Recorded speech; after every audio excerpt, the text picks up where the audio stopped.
Welcome to the D&D Fitness Radio podcast, brought to you by your hosts Don Saladino from New York City and Derek Hansen from Vancouver, Canada.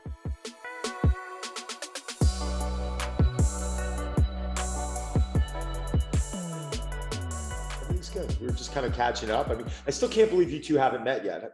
How far are you guys from each other? I see him walk down the street and I just duck into a store. I love it. I love it. So what do you got working on, Jason? What's going on? Besides this? Well, we just got, besides the book, exactly. That's what we got going on. I'm actually, I'm going down to the Napa Valley PGA tournament, the first one of the year, kind of get everybody started for the season. I leave on Sunday. And then when I get back, my wife and I are going to Vietnam for our 25th wedding anniversary. Wow. When's your 25th? 25th wedding anniversary. Basically, people say being married for 25 years is a long time. I want to see if it's harder to be married for 25 years or come home from Nam. I think it might be close, maybe even Steven on that one. But what date were you guys married? If your anniversary is August 31st. Oh, okay, because I'm August 30th. September. Don't tell my wife I made a mistake. Yeah. August 30th it was. Hey. We're September 16th. That's why mine's good. So yours is past. What year are you guys at? We are hitting 16 this year. Okay. On our wedding night, my wife is Scottish, and on our wedding night, Lady Di died, which was nice because she's Scottish, my family's English, and basically the whole night after Lady Di died, everybody was like, "Oh my God, Lady Di!" And I'm like, "Hey, what about me? I'm still here." And you just killed the Queen, though. I know we killed the Queen as well for this podcast, just to make this podcast kind of have some pop. We wanted it to pop. So I killed the Queen for you. It's not a big deal.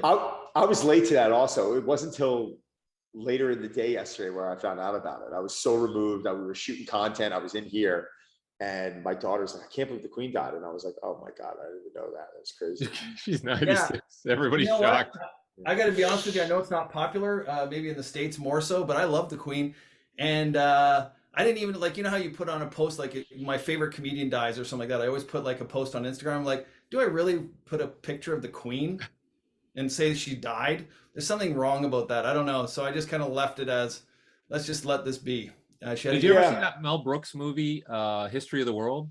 Yeah. Yes. Oh my God. Where he goes, "It's good to be the king." So I was going to put that up, that picture of Charles.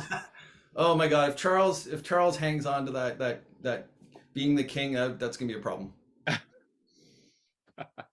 Isn't that insane? It is. It's so crazy. It's so crazy. The Queen, so then Camilla is going to be the Queen, I guess, and that's not happening. It's just so the whole royal family to me is just unbelievable. It's like, wow, Well, Derek understands because when we were growing up, we had this God Save the Queen. We had to do the whole Queen thing. We actually did that in school. We had a picture of her in every classroom, and it was a big deal. Was she on the $1 bill? She what? She's pretty much she's on every coin. That helps. So yeah. But in the U.S., it's not like everyone's like, "Oh, the royal family." It's funny how in different countries people just treat things differently, right? We are part of the Commonwealth as well, so that helps. No, yeah, of course. Yeah, so you guys messed up the royal family with Meghan Markle. She just everything. What's up with that? Wait a second. Now you got to fill me in. Are they divorced? They got divorced, right? No, but they kind of separated from the royal family. Okay, so this is the other. This is where I get confused. This is the other son's wife. Now, William is the oldest, right? Now, did he get divorced? No. Or did he get separated? Nobody's divorced. They only divorced the royal family. With Oprah. They told Oprah. Yeah, that I remember going down. Comical. All right, so on to real news. Jason, when you go to Vietnam, Jason, there's a guy there that he's from Richmond. His name is Justin Parks. He has a good gym there set up. So I'll send you his contact info. But Vietnam? Yeah, in Vietnam. I think I can't remember exactly. Ho Chi Minh? I don't know. One of those cities. But he has a good setup there. And he moved over there to be a banker, and then he became a personal trainer. Wow. Okay. So sure. Go one or the other. I was thinking about doing one or the other too. And he said it took him a couple of weeks for his stomach to adjust to the microbiome of Vietnam. So that's what they say. They say, get ready. You're going to be sick for a week. I'm like, well, I'm only there for 2 weeks, so I'm going to be sick for half of it. They're like, yeah, you'll get used to it. So sounds nice. You and your wife celebrating your anniversary, sitting on the toilet bowl for half of the trip. Yes, yes. first thing you do is you go there and you go to the food cart nearest, where you get out of the airport. Food. Just get it in your system. And just are you going to eat the pan? Are you going to eat the street food? You know what? I was planning on. We were doing a street food tour, and then a friend that lives there, he said, "Hey, whoa, just be careful where you're going because you are going to get sick if you do that. Not because the food's bad, just because your gut biome isn't used to that. So just eat at a nice restaurant. It's cheap. Enjoy it, and just eat good food." So interesting. Yeah. All right. Well, listen. Getting back to tell us what have you been, Derek? I'm trying to think. When was Jason on our podcast last? Years ago. This is the first time. No. The last time, remember, it was the most highly rated podcast you guys ever had. I mean, you should remember that. I thought it was once. And if it wasn't once, I'm shocked. But it was. You guys played a game. You spun a wheel or something, and I had to answer questions. Oh no! That was Muscle and Fitness. That's why I'm Muscle and Fitness. That's right. Okay, yeah. This is the first time with us. This is the first time on Rep. See, that was Muscle and Fitness. No, Zach had that Wheel of Fortune, and that was actually pretty close. So I should have that. I haven't been on this. That's right. Spin the wheel. We would spin the wheel and it'd be like a different topic, and then we had a kind of. It actually was kind of funny. We should go steal something off that. So what have you been working on? I keep seeing you at conferences. How are things evolved for you? I mean, you said, for people who don't know, Jason and I met through pretty much TPI. Yeah, think, right, Jason? Absolutely. When did you start working with TPI? I keep saying it was 10 years ago, but it was actually, Greg reminded me, I took their seminar, I think 13 years ago, and then I became a lead presenter for them a year later. And I've been speaking for them ever since. We're still going strong. I'm the head of the fitness advisory board. So I have to kind of manage all of the advisory board members and take all their content and kind of see where it fits into our system, and then find a way to deliver it. And Greg's awesome at packaging it up. So yeah, I still speak for them. We have a fitness level 3 coming up in October. I don't know why I'm pointing behind me, but we got in October a fitness level 3 down in Oceanside, California. So Derek, that's where I took. So I went through the first level 3. I think it was. What was that? 16 years ago, 17 years ago. I remember.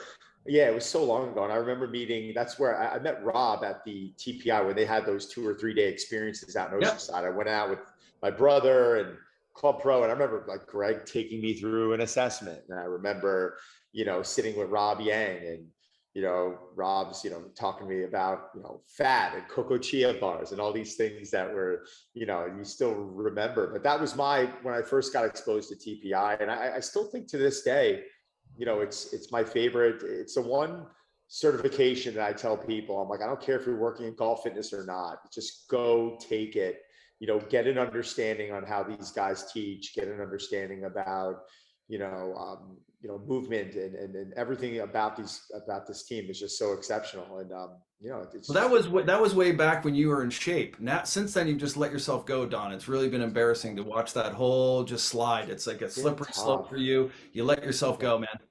It's been tough, but I'm playing a lot of golf now.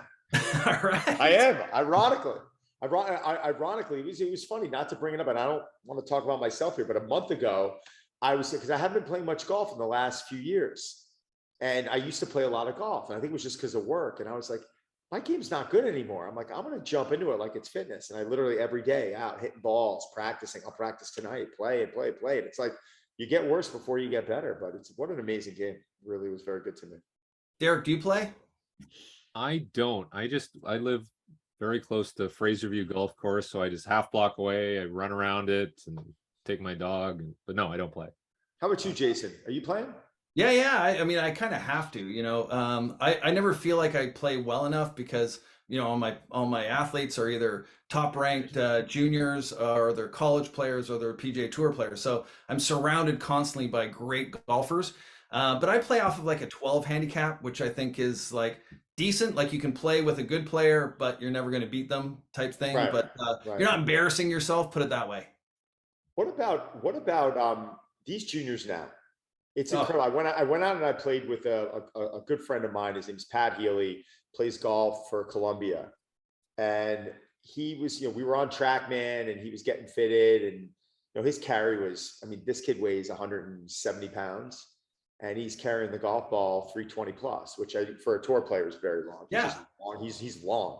But it's remarkable how much longer, and yes, technology and the human body, but what's your viewpoint on all that? What are you even seeing? Yeah, I mean, I've got a kid in my stable, if you will. He's 13 years old, and he has a swing speed of 119 miles an hour, which matches PGA Tour norms. This is at 13.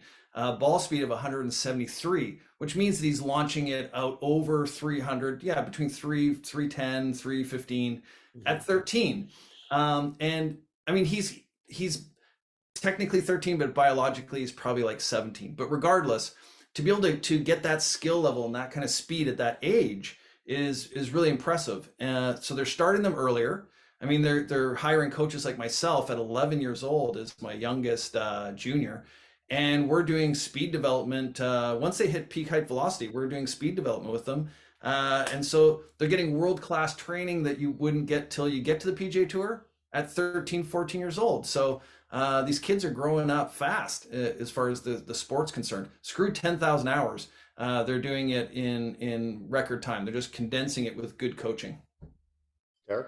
Wow. It wasn't there like a 11-year-old girl from around here that made it to the Canadian Championships or something, and somebody was telling me she can really hit the ball like a woman. So Yeah, absolutely. I mean, the girls' game is actually expanding even faster than the men's because women are now embracing the speed and power aspect of it. And yeah, the college girls especially are hitting it longer than a lot of the LPGA players, the professionals.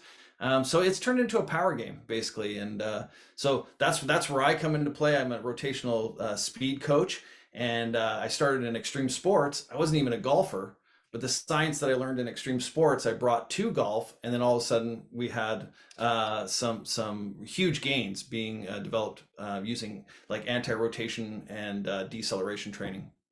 So what have you found with working with these juniors? Because I know TPI still has an incredible junior program, right? I mean, they were always known for having a good junior program, and that was ran by Milo.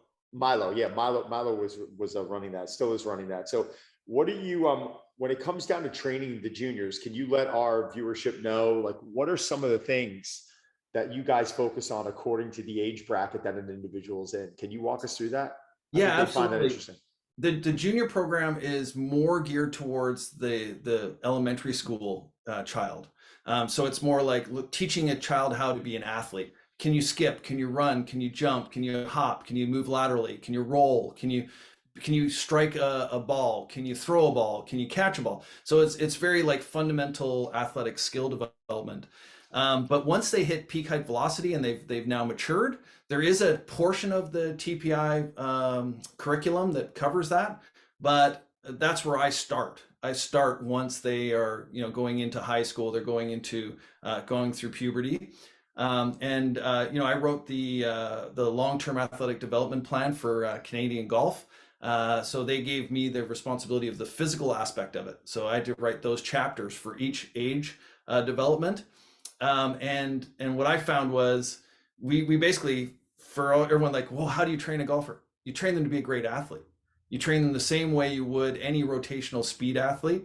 It's just the reps and sets are a little bit lighter, more emphasis on speed because we don't actually have to lift a lot of weight. The golf club doesn't weigh much. We work more with speed than how much resistance we're providing the body. Okay. what type of testing do you do, like that's unrelated to golf, where you can go like, okay, this is going to give me a good indication of how that hard they can hit the ball? I know Coach Vermeil always talked to me about a lot of that stuff in terms of like vertical jump and all that. Are there things that you do and you monitor to make sure you're on top of that? Yeah, absolutely. And you know what? Al Vermeil is a huge part of that. He is part of our advisory board, and he's a mentor of mine as well. We use actually a lot of the tests that he used back when he was with the Bulls and with the 49ers and all the different championship teams that he had. I always say that Al Vermeil's been with more athletes than the Kardashians, but that's besides the point. I really feel like you know, our TPI fitness and power testing. We do a med ball chest pass, so a seated med ball chest pass. We do a sit up and throw, so you're laying on your back and you throw the ball. That's a chop power. We have a push power. We have a rotary toss, which is like a baseline shot put basically, and then we have a vertical jump. And when we take those numbers from each of those tests and combine them, without ever seeing somebody hit a golf ball, we can get within 2 or 3 miles an hour of what their club head speed would be. So it's very indicative of what our athletes, you know, what their power output is.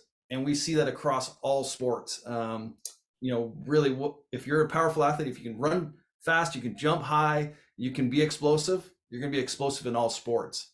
And then on top of that, I personally add in some new stuff like lateral power. Because really when we talk about rotation, we're talking about lateral, vertical, and rotary. So I do a lateral bound test, kind of like we do in the NHL. And then I also do some functional tests to see like side bend. Can an athlete side bend so they can rotate and side bend and maintain postures? So there's a lot of like, you know, kind of dynamic functional power speed testing that we steal from other sports and we bring into the game of golf. When you do, I'm just out of curiosity, when you're doing that side testing, are you testing off of an eye, or are you using something like a goniometer, or No. how are you quantifying success with that?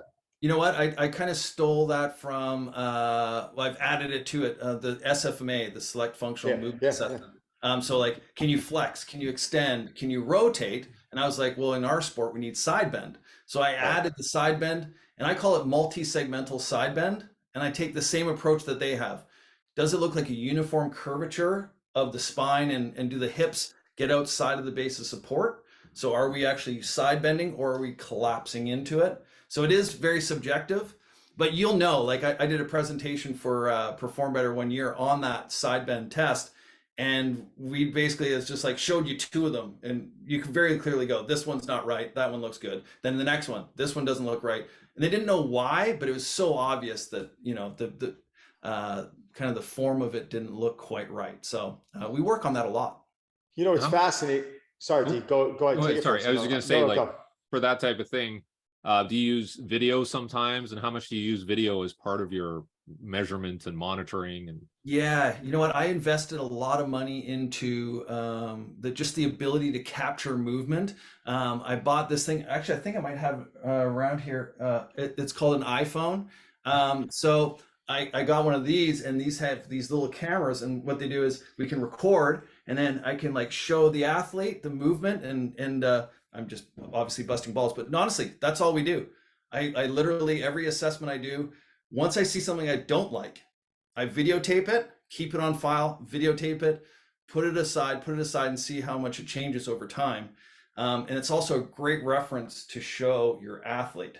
One thing I would like to add, because I know you guys are like fantastic coaches, I just saw Mike Boyle put out a post just recently, and he was talking about the art of coaching. And what he said was the coach has to be able to demonstrate the exercise properly, but also has to be able to demonstrate the wrong way. So he was saying, like, you have to be able to, like John Wooden, you know, do it like this, not like this, like this. And so he would show them, this is how it's supposed to look. This is what you're doing. It should look like this. And to be able to do that on an iPhone, and then demonstrate what you're wanting them to do, and then show them what they're doing again, man, that just accelerates the learning curve. It's amazing the tools that we have now, right? Something as simple as an iPhone. I mean, even, you know, I'm using, you know, we use it on the golf course, right? We use it on the range. We use it when someone's hitting a tee shot under pressure, because the body looks a little bit different under both circumstances, right? We're using it when we're squatting downstairs. It's always giving you this feedback, and it is interesting. It is something that I feel like as athletes, we need to continue to kind of always dial that in, because, you know, the human, as you know, well, I'm not preaching to the choir here, but as you know, we all know the body just moves different day in and day out. Is feedback something that every single one of your clients are now utilizing on their own? Or do you feel like you have to turn around and say, hey, listen, let's get you on film? Are they doing this on their own, especially your golfers? Yeah, I mean, golf was always a sport that was based in video, like, video analysis of the swing. So a lot of my players, will, every time they go to an event on the range, I get their caddies to film them, send me the videos back. I want it to be very consistent. I want the camera set up the exact same way every single time. So they're kind of like in tune with that idea of video for analysis and then seeing if there's change in the gym. There's just so much variety of exercises. Are they squatting, they're deadlifting, they're doing all this. It's a little bit more cumbersome for the athlete to be filming form and asking for feedback. I think that happens more in person. But saying that, Don, you have very successful online training programs, and I do a lot of my pro athletes are on the road. I do a lot of Zoom and FaceTime workouts. I feel like live like that, we can get a lot of work done. But then after the fact, them sending me a video that they did last week or something, I feel like has, less relevance. Yeah, there's a lot of people hitting me up, and I don't know, maybe you too, Don, but they're trying to get into this artificial intelligence kind of realm where it's like, hey, I can film and then my phone will tell me what's wrong with my swing or what, have you seen stuff like that starting to pop up? Yeah. Yeah, you know what, the technology for golf, it's like they're addicts. So there's a huge market for people that want to spend money to get better at golf, and that's why a lot of the science that we're using in golf, I've taken to NFL quarterbacks, I've taken to Major League Baseball, to the NHL, because we have technology that they've never seen before. Like especially Major League Baseball, they were almost archaic. They were like 3D. What's that? And flight monitors that tell you the spin of the ball. And now they use TrackMan in baseball. But 10 years ago when we were like, hey, we got this thing called TrackMan, and it can actually tell us as soon as the bat hits the ball, the trajectory, the spin, the velocity, everything. And they're like, what?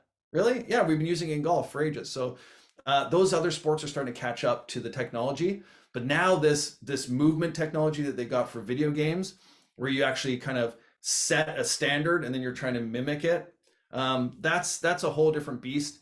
I think it takes the golfer away from their personal feel, like, do I feel like that was a good swing or not? And if you rely too much on the technology, you forget that, yeah, you are a human being, and the technology is not going to be with you on the golf course.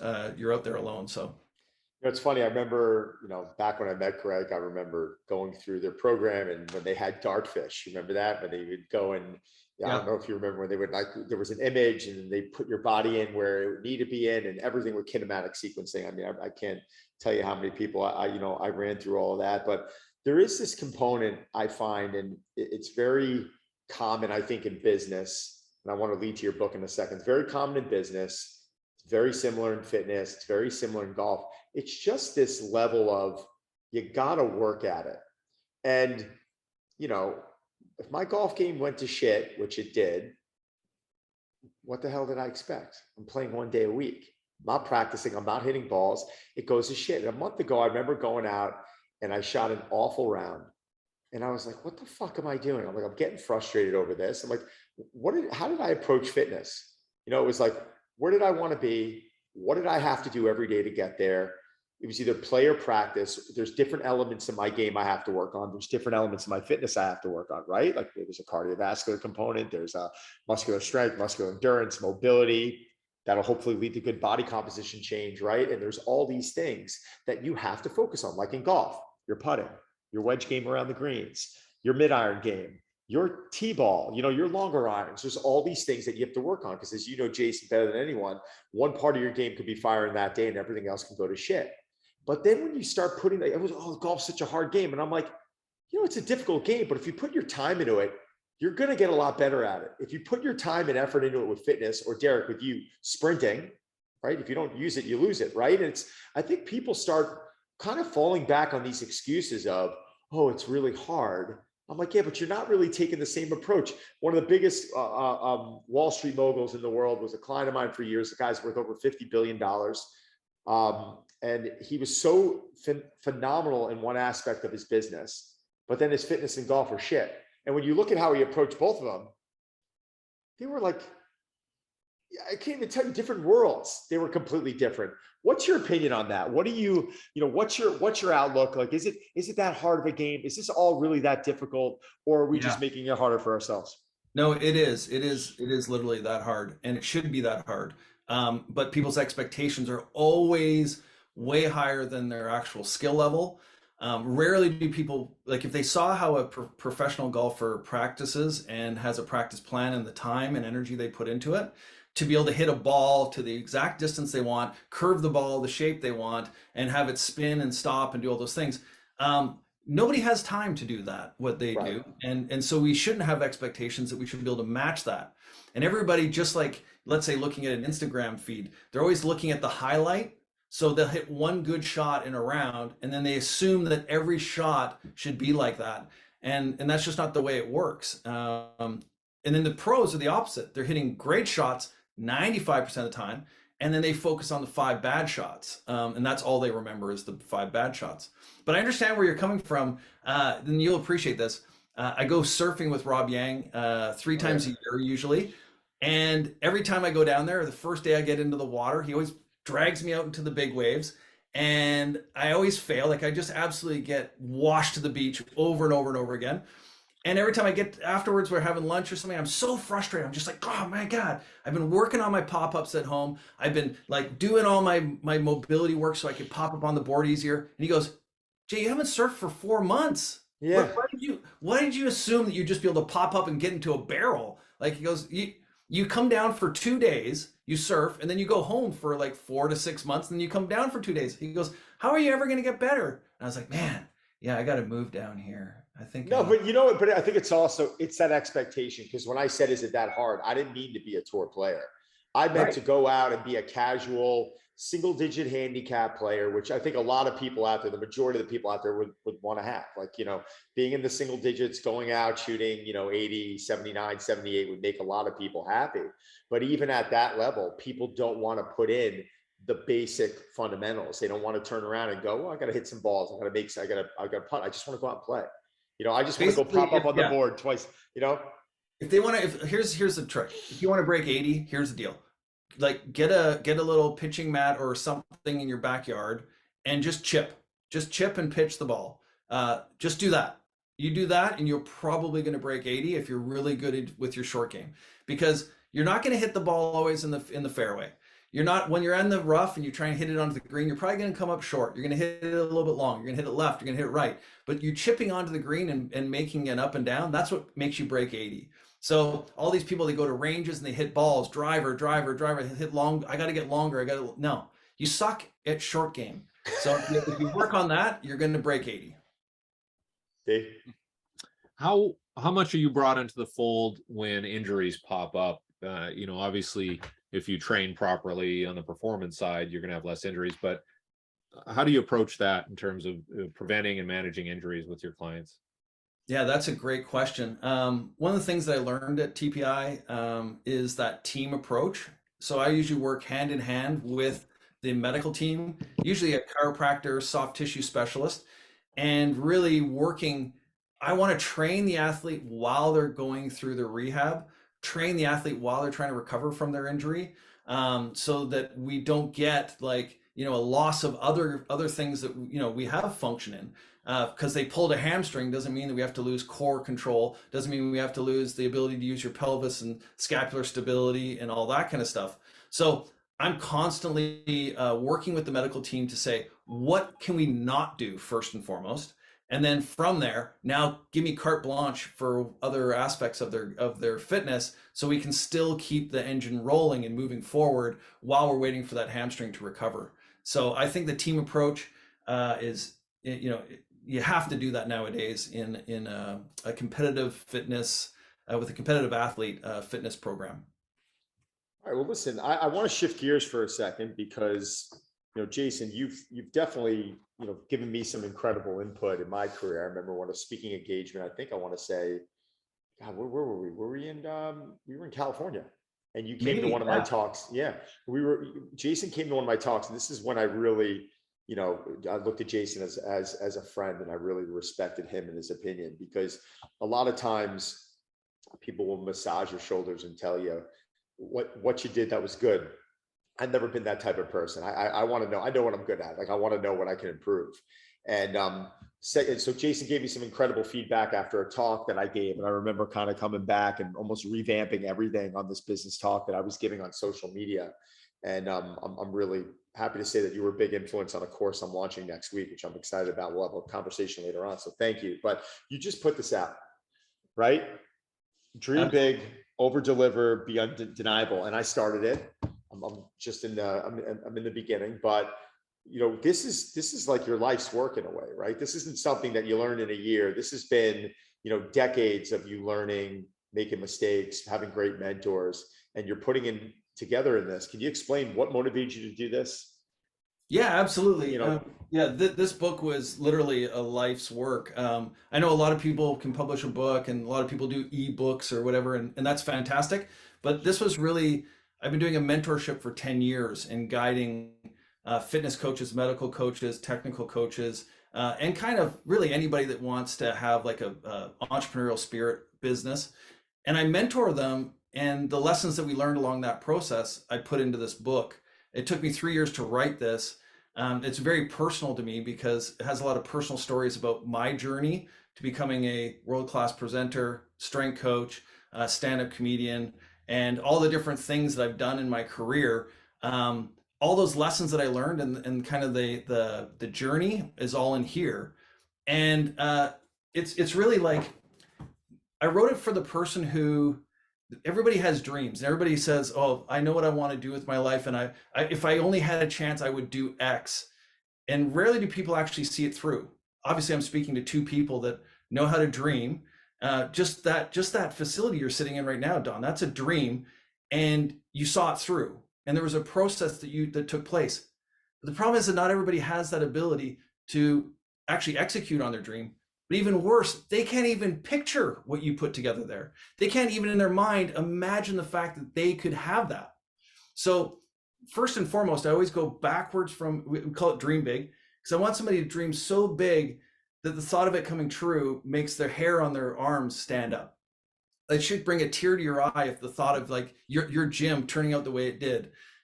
And then here's what we do after that though. We actually go backwards and we say, well, why do you want that?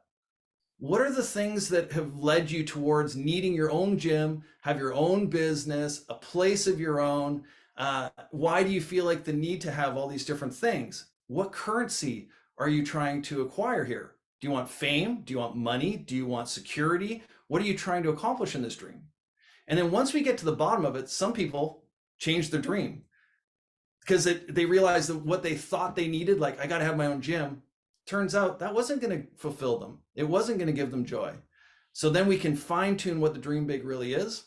And then the rest of the book is about over delivering on that dream. So now it's like, how do you execute on the dream, but then make it even better while you're in the process of growing it over the next 5 years, actually taking it to an even higher level. And then the last bit is called being undeniable. And that's because what I found with my mentorship is every single person that's gone through the mentorship, just like in life, they hit obstacles and roadblocks along the way. And I was like, how do we get a mindset, a body, a spirit that's going to be undeniable when it hits an obstacle, when it hits a roadblock? And how can I give them the skills to break through those? So I put all of that into a book. And you know what, when I finished it, it turned out to be like a book. Like I got it and I was like, oh my God, this is actually a book. I didn't know if it was going to be too long, too short, but this was my dream big. Like to write a book and to be able to provide it to people that I want to inspire. So what you're looking at right here is an actual dream big come true. And I'm so excited to have it out. And I really appreciate you sharing that with your audience and your community.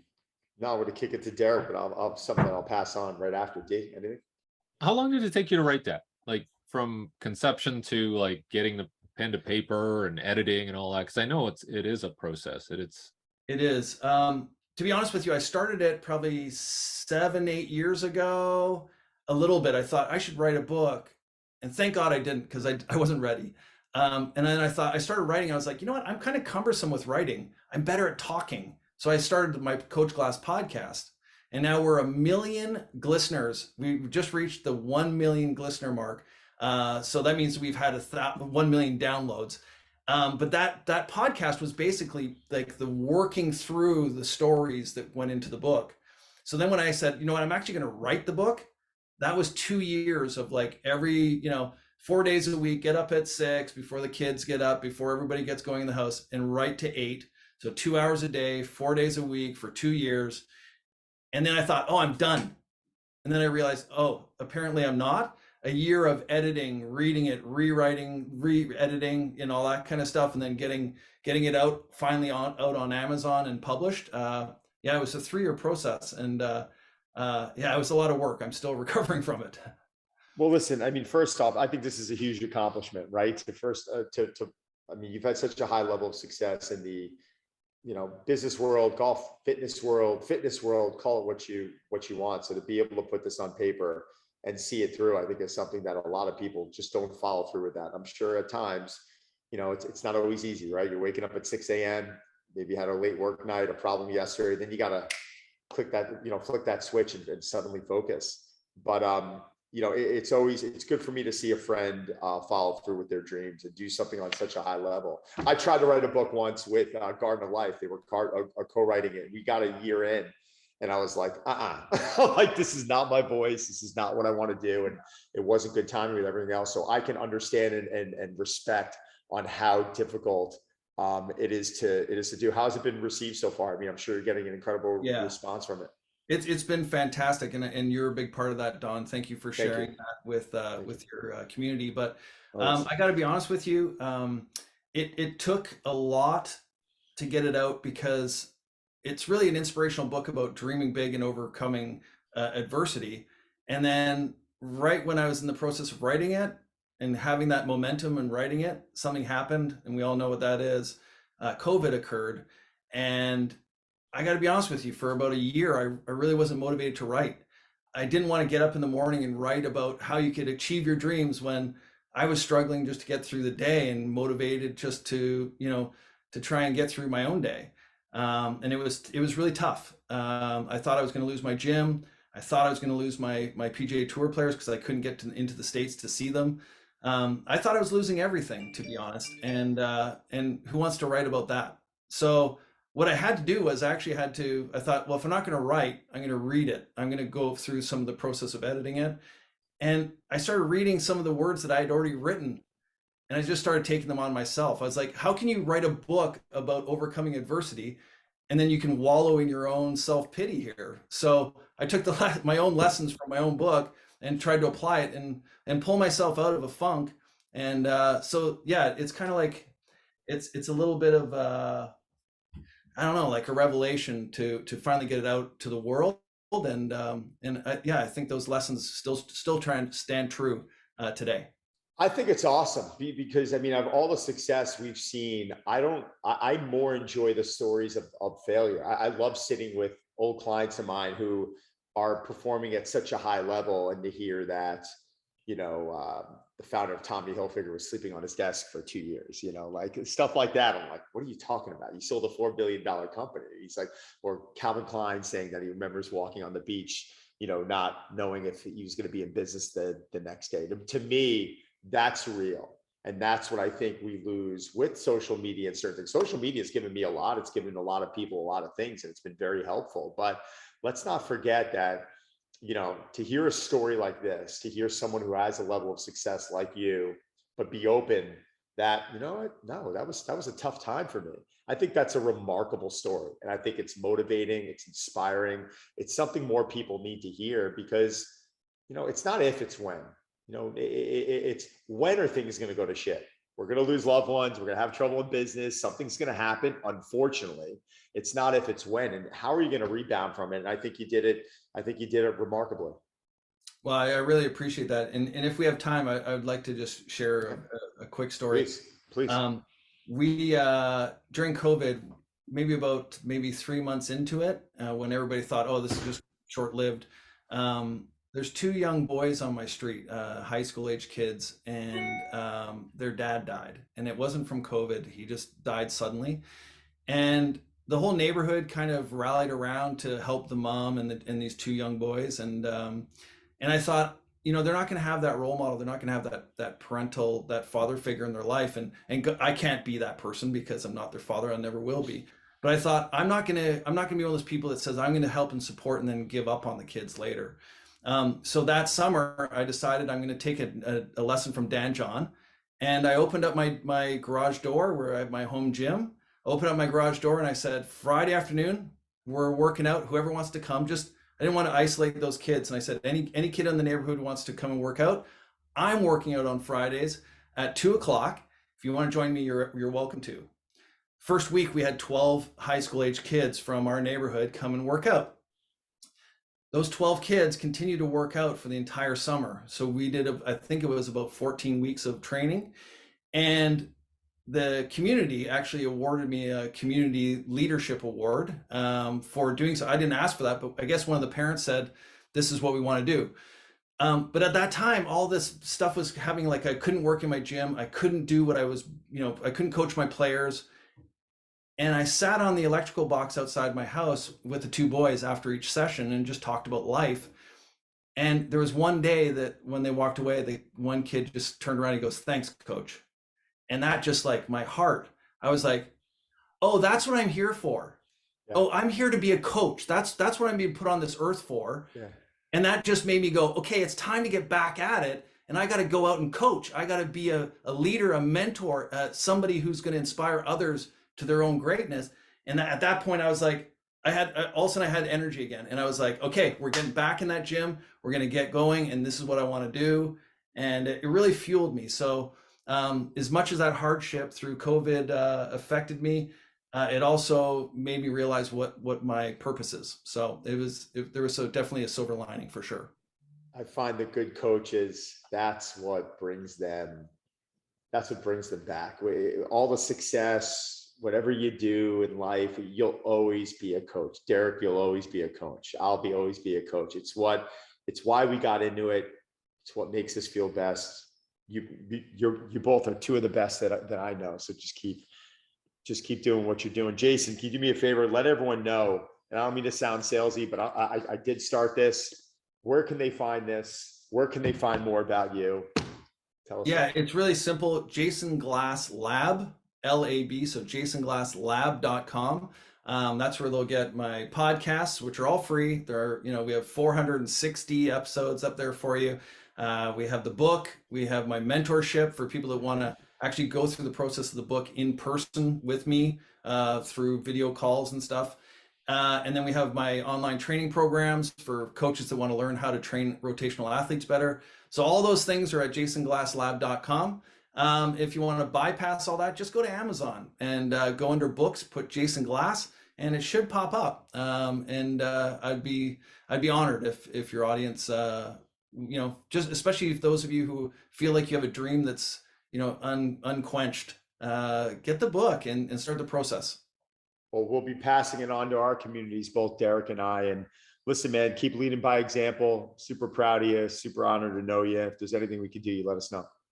Awesome, guys. Thank you so much for having me on the podcast. And Derek, we are meeting up, my friend. We're going to go. I'm jealous. I know. We're going to go for lunch. Or I hope you like ramen or something. We'll go, we'll find a Send pics. Yeah, we'll send pics. And I look forward to getting to know you a lot better there, Derek. Awesome. Likewise, Jason. Thanks, guys. Thanks, Take Jason. care. You're the best. Cheers, guys.